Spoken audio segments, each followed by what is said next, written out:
ఇది రాసిన రైట్ కొట్టుకొని మిగతా వాళ్ళంతా తప్పుకుంటారు కదా. శాస్త్ర ప్రయోగం అనే పదానికి సరైన కనవిభజన గురువు పక్కనే 2 లఘువులు మరలా 2 గురువులు. అదేం సార్ సంయుక్త నిష్పక్షరాలకు ముందు ఏదో చెప్పారు, వెరీ గుడ్.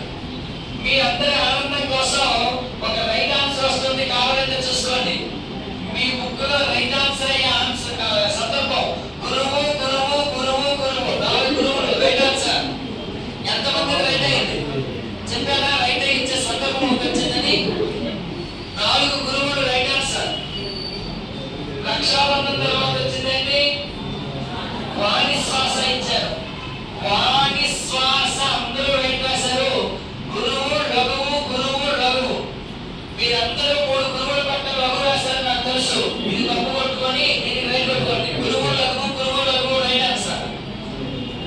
గురువు లఘువు గురువు లఘువు రైట్ ఆన్సర్.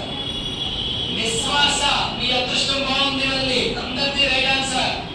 నిశ్వాస చాలా మంది రైట్ పెట్టుకో. గురువు గురువు లఘువు. ఇది కూడా తప్పై కన్నా భయపడద్దు. గురువు గురువు లఘువు. నెక్స్ట్ ఇంకా ఏముంది అంతేనా? 1 2 3 4 5 6 7 3 10 ఓకే. 10కి 10 రైట్ లాగా లేవు. 10కి 10 తప్పులే వాళ్ళు చేయండి.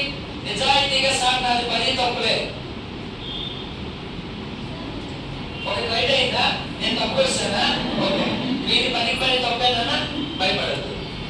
నా ఛందస్సు ఈజ్ ఓవర్ అన్ని తర్వాత ఒకటైనా తప్పు రాసినప్పుడు భయపడదు.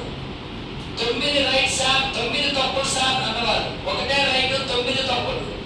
ఒకటే రైట్ వెరీ గుడ్. 2 రైట్ వదిలి. 8 తప్పులు 2 రైట్లు అనేవారు కాదు.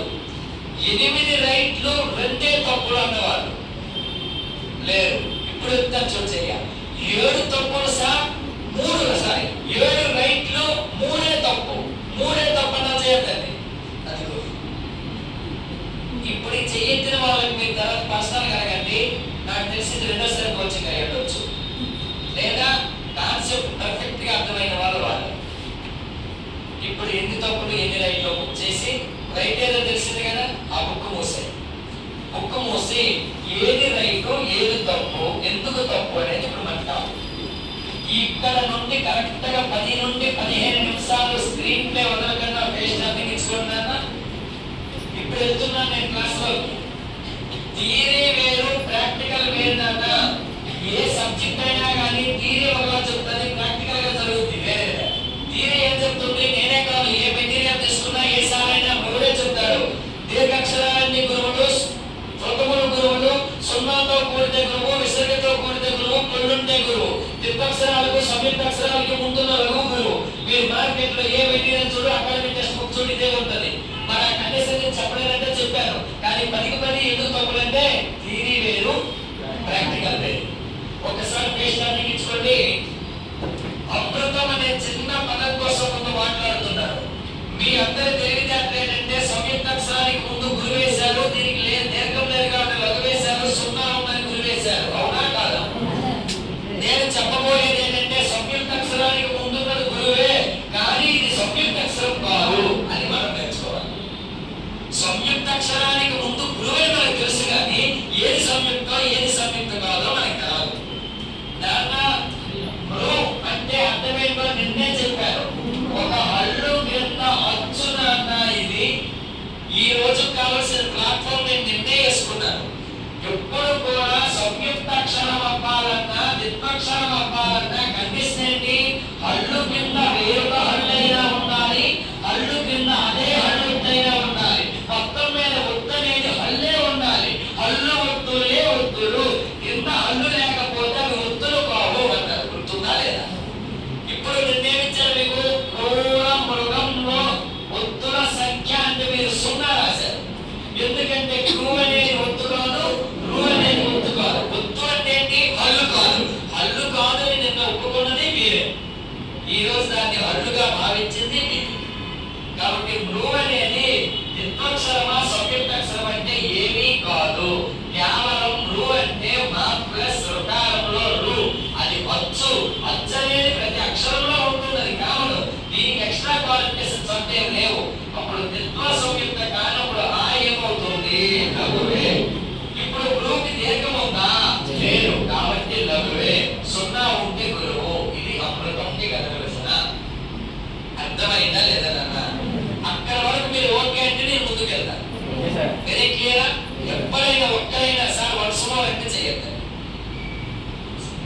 Clear, very clear, right. ఇప్పుడు అమృతం మీకు అర్థమైతే నేను అదృష్టం చెప్పగలను మీకు.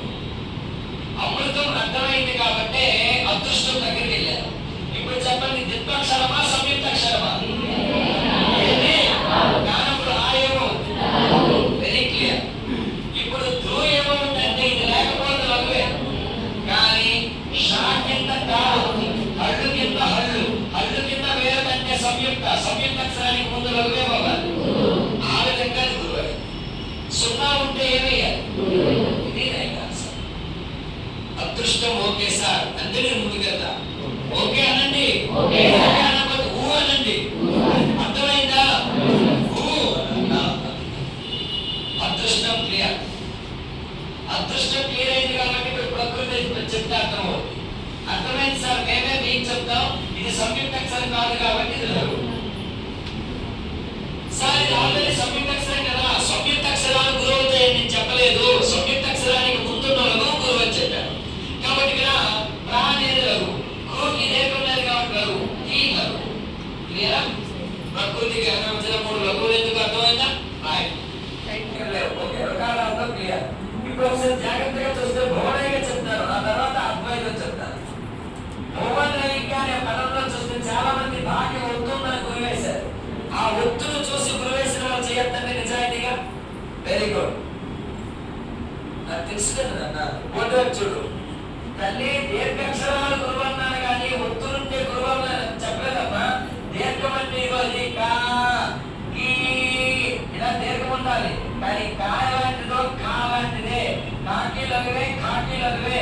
బికాస్ కాలో ఆ ఉంది, కాలో కూడా ఆ ఉంది. అందులో దీర్ఘ వచ్చుంటేనే గురువు వేయాలి. కాబట్టి ఒత్తులు ఎప్పుడు గురువులు కాదు. సో భూమి లఘువు.